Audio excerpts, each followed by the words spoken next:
வணக்கம் ஃப்ரெண்ட்ஸ்.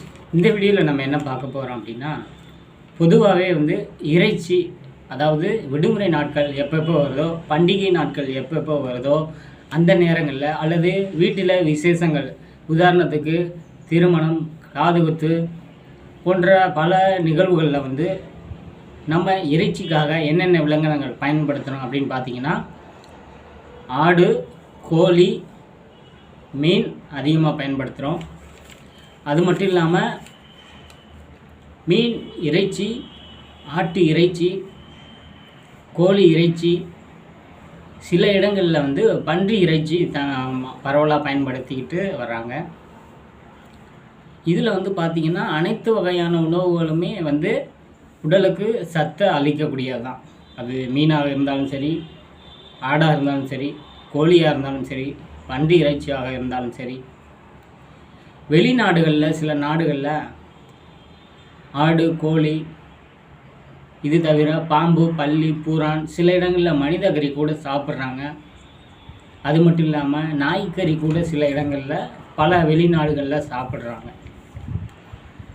ஆனால் அவங்க உணவு பழக்க வழக்கங்கள் தகுந்தபடி அவங்களுக்கு அது செட் ஆயிரும், அல்லது அவங்கள் பரம்பரை வழியாக வழி தோன்றலாக நாய்க்கறி உண்றாங்க, பன்றிக்கறி உண்றாங்க, பாம்பு கறி உண்றாங்க, தேல் கறி உண்றாங்க, கரப்பான் பூச்சி கறி உண்றாங்க அப்படின்னா அது அவங்களுக்கு பழக்கமாக இருக்கும். அது ஒன்றும் இல்லை.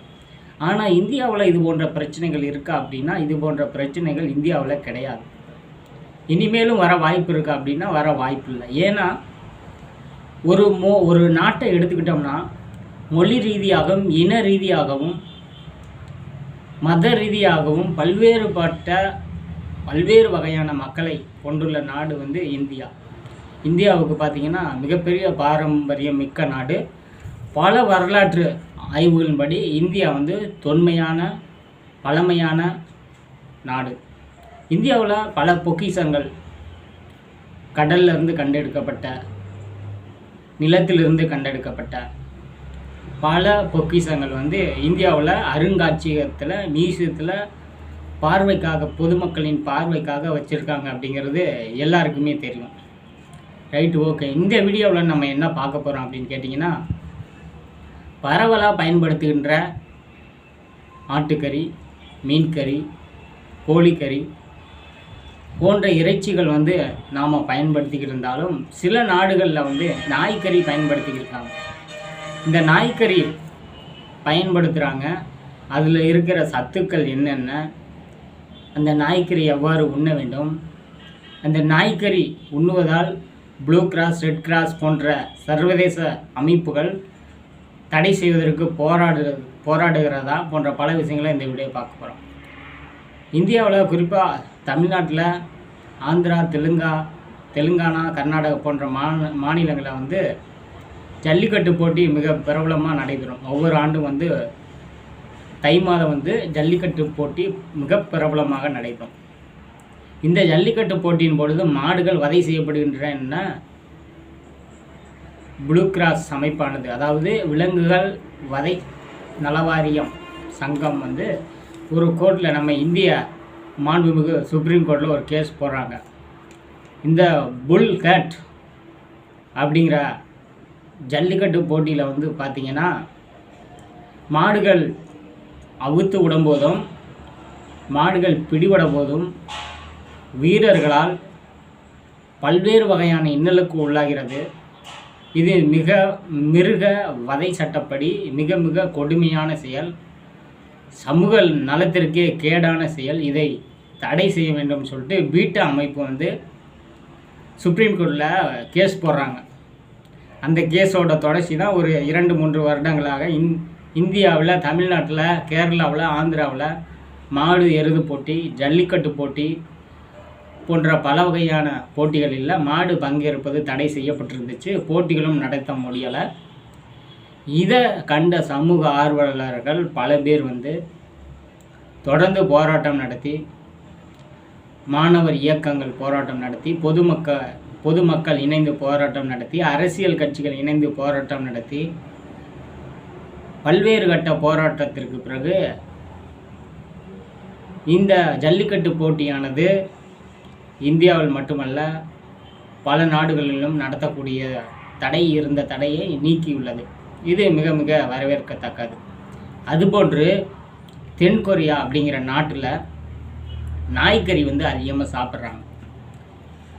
நாய்க்கறி மிருக வதை தடை சட்டத்தின்படி தவறானது அப்படின்னு சொல்லிட்டு இந்த பீட்டா அமைப்பு அங்கே ஒரு கேஸ் போடுறாங்க. இந்த பீட்டாவுக்கு வேலை என்னன்னு கேட்டிங்கன்னா, எங்கெங்கே விலங்கினங்கள் பாதிக்கப்படுகிறது அப்படின்னு சொல்லிட்டு போர்க்கொடி தூக்குவாங்க. அவங்க வழக்கு பதிவு செய்வாங்க. வழக்கு பதிவு செஞ்சு அந்த அமைப்போ அரசாங்கமோ நபரோ ஒரு மிருகத்துக்கு எதிராக நடக்கக்கூடிய திட்டமிட்ட வன்முறைகளை தடை செய்ய வேண்டும், தடுக்க வேண்டும் என்ற நோக்கத்தில் பீட்டா செயல்படுகிறது என்பது அனைவரும் அறிந்ததே.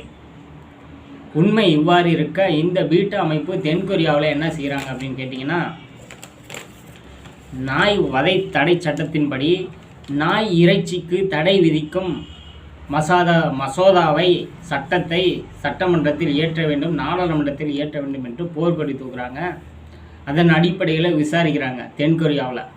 தென்கொரியாவில் நாய்களை உணவுக்காக கொள்ளும் நடைமுறை வழக்கத்தில் நீண்ட காலமாக உள்ளது. நாய் இறைச்சிக்கு தடை விதிக்க வேண்டும் என்று விலங்கு நல ஆர்வலர்கள் கோரிக்கை வைத்து வந்தனர். இந்நிலையில் நாய் இறைச்சிக்கு தடை விதிக்க வகை செய்யும் சட்ட மசோதா தென்கொரிய நாடாளுமன்றத்தில் நேற்று ஒருமனதாக நிறைவேற்றப்பட்டது. இதன்படி நாய் இறைச்சி விற்பனை செய்வது தண்டனைக்குரிய குற்றமாகும்.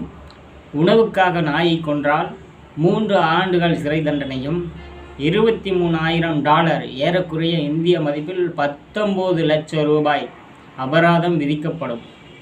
அது மட்டும் இல்லாமல் நாய் இறைச்சி விநியோகம் விற்பனை சேல்ஸ் பண்ணுனா 2 ஆண்டுகள் சிறை தண்டனையும் $15,000 அபராதமும் விதிக்கப்படும் என்று மலேசிய நாடாளுமன்றத்தில் சட்டம் ஒன்று இயற்றப்பட்டுள்ளது. ரைட்டு. இந்த சட்டத்தினால என்ன பயன், என்ன பெனிஃபிட், என்ன ப்ராப்ளம் அப்படின்னு கேட்டிங்கன்னா, தென்கொரியாவில் இனிமேல் நாய் இறைச்சி, நாயை வெட்டக்கூடாது, நாயை அடிக்கக்கூடாது, நாயை உதைக்கக்கூடாது.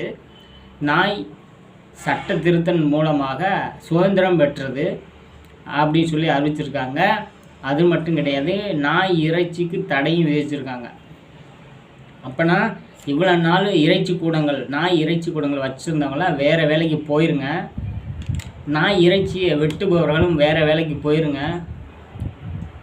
நாய் இறைச்சி உண்ணவும் கூடாது, வெட்டவும் கூடாது, திங்கவும் கூடாது, நாயை வதைக்கவும் கூடாது அப்படின்னு சொல்லி சட்டம் இயற்றினாங்க. இது தென்கொரியாவில் நடைமுறைக்கு வந்துடும் அப்படின்னு சொல்லி அறிவிச்சிருக்காங்க. Right, okay. இது எப்போங்க நடைமுறைக்கு வரும்னா 2027 ஜனவரியில் தான் நடைமுறைக்கு வரும். என்னங்கிறது, நாய் இறைச்சி தடை மசோதா தாக்கல் பண்ணி சட்டமும் இயற்றியாச்சு. ஆனால் 2027 தான் இது நடைமுறைக்கு வரும்னு சொல்கிறீங்களே, என்ன காரணம் அப்படின்னு கேட்கும்போது அதுக்கு அரசாங்கம் என்ன தெரிவிச்சிருக்காங்கன்னா, தென்கொரியாவில் பல்வேறு வகையான பல்வேறு தொழில் ஆற்றுநர்கள், தொழில் முனைவோர்கள் நாய் இறைச்சி தொழிலில் பெருவாரியான மக்கள் ஈடுபட்டுள்ளார்கள். இவர்கள் அனைவரும் வேறு வேலை தேடிக்கொள்வதற்கும், வேறு வாய்ப்புகளை உருவாக்கி கொள்வதற்கும், வேறு வகையான மூலதனங்களை உருவாக்கி அவர்களது பொருளாதாரத்தை மேம்படுத்துவதற்காகவும் 3 ஆண்டுகள் ரிலாக்ஸேஷன், அதாவது 3 ஆண்டுகள் அவர்களுக்கு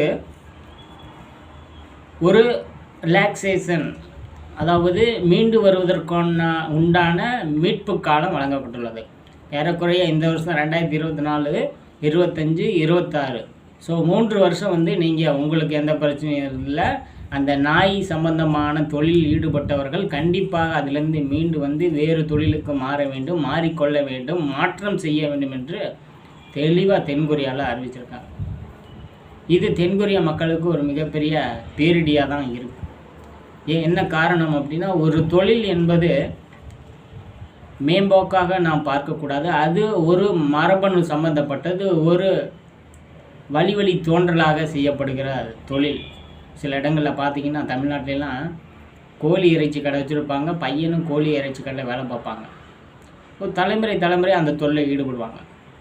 இப்போ அது போல் பார்த்திங்கன்னா, அப்பா மீன் வியாபாரியாக இருப்பாங்க, பையனும் மீன் வியாபாரம் செய்வார். அப்படி வழித்தோன்றல்கள் தொடர்ந்து இவ்வாறு வேலையில் ஈடுபட்டு கொண்டிருக்கும்போது திடீரென்று அவர்களுக்கு ஒரு மிகப்பெரிய பேரிடியை இறக்கினால், ஒரு மிகப்பெரிய அதிர்ச்சியை கொடுத்தால், அவர்களின் வாழ்வாதாரத்தை முடக்குகின்ற வகையிலே செயல்பட்டால் கண்டிப்பாக மக்கள் மீண்டு வர இயலாது. அதற்கு சில காலங்கள் பிடிக்கும் அப்படிங்கிற ஒரு நல்ல நோக்கத்தில் தான் தென்கொரியா என்ன செஞ்சுருக்காங்கன்னா, 2024 ஜனவரி வரை 2027 ஜனவரி வரையும் பிரச்சனை இல்லை. அது வரையும் நாய்க்கறி விற்றுக்கலாம், வாங்கிக்கலாம், செஞ்சுக்கலாம், பண்ணிக்கலாம். ஆனால் 2027 ஜனவரிலேருந்து ஒரு பயம் இந்த தொழிலில் இருக்கக்கூடாது அப்படின்னு சொல்லி ஸ்ட்ரிக்டாக கராராக ஆர்டர் போட்டாங்க. பார்ப்போம், தென்கொரியா நம்மளும் போய் பார்ப்போம் 2027 நாய்க்கறி விற்கிறாங்களா இல்லையா அப்படிங்கிறதையும் நம்மளையும் தெரிஞ்சுக்கணும். Thank you friends. நிறைய பேர் தொடர்ந்து ஒய்டி தமிழுக்கு ஆதரவு கொடுத்துக்கிட்டீங்க. அதுக்கு எல்லாத்துக்குமே உங்களுக்கு நன்றி. தொடர்ந்து இது போல் ஆதரவு கொடுங்க, சப்போர்ட் பண்ணுங்கள், லைக் பண்ணுங்கள், ஷேர் பண்ணுங்கள். Thank you friends.